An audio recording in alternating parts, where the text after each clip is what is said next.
Good morning, everyone.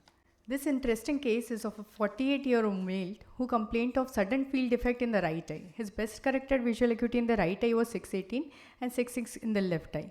On fundus examination, we found a large horseshoe tear in the superotemporal quadrant with macula of retinal detachment in the right eye and a lattice in the left eye.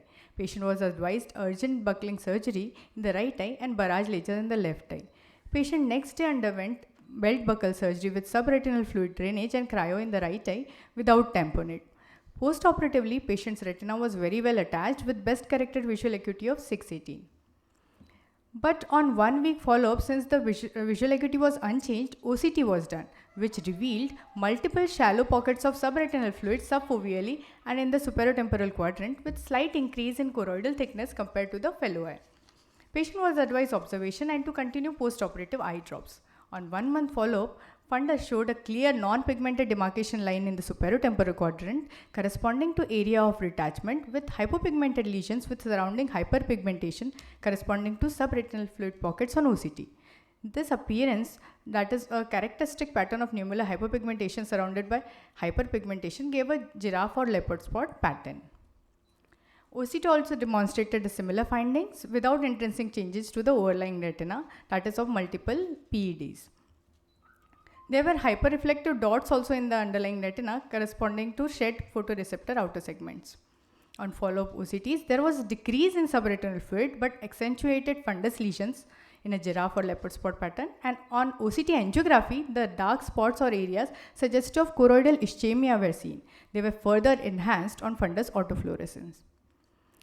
At 10-month follow-up, the lesion had significantly reduced. The pattern has also disappeared and pockets had reduced on OCT.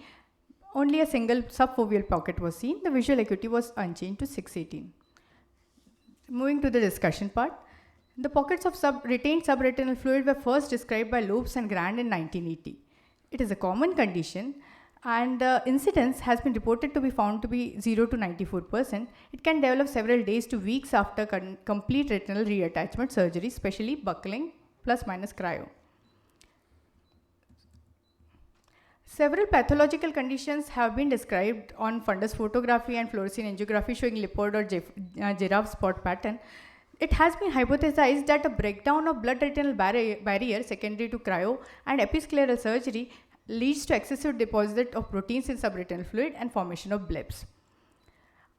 We can differentiate them from CSR and VKH by fluorescein angiography, in which CSR and VKH will show leakage.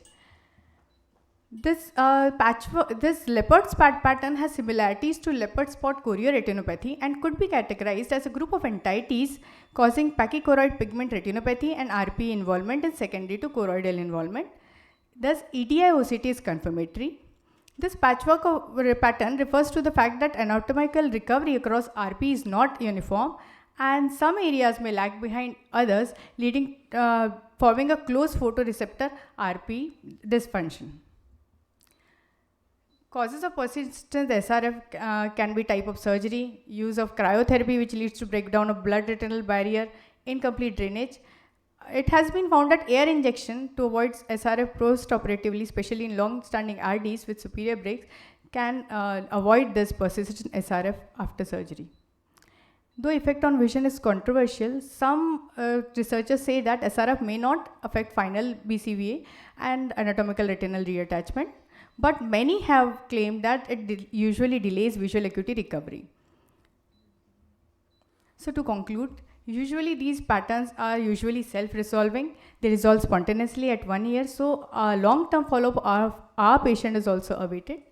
To treat or not to treat has always been the Hamlet's dilemma since no definitive therapy has been pointed out. Post-VR surgery serial OCT evaluation to diagnose, monitor and knowledge of this condition post-VR surgery helps the clinician in better addressing patients' expectations of visual recovery. Thank you for your patient listening.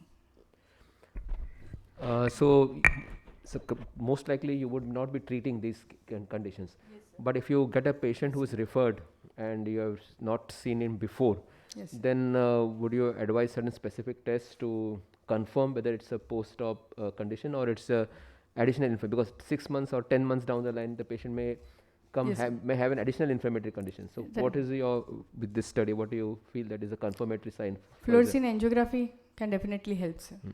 So I think fluorescein should be done in most of these cases. And in this Yeah. case, it was not done, right? No, so we did OCT angiography, and since it was our patient and we had done surgery, and we knew that pre-operative and post-operative fundus appearance. So Okay. Thank you for your presentation. thank you so much.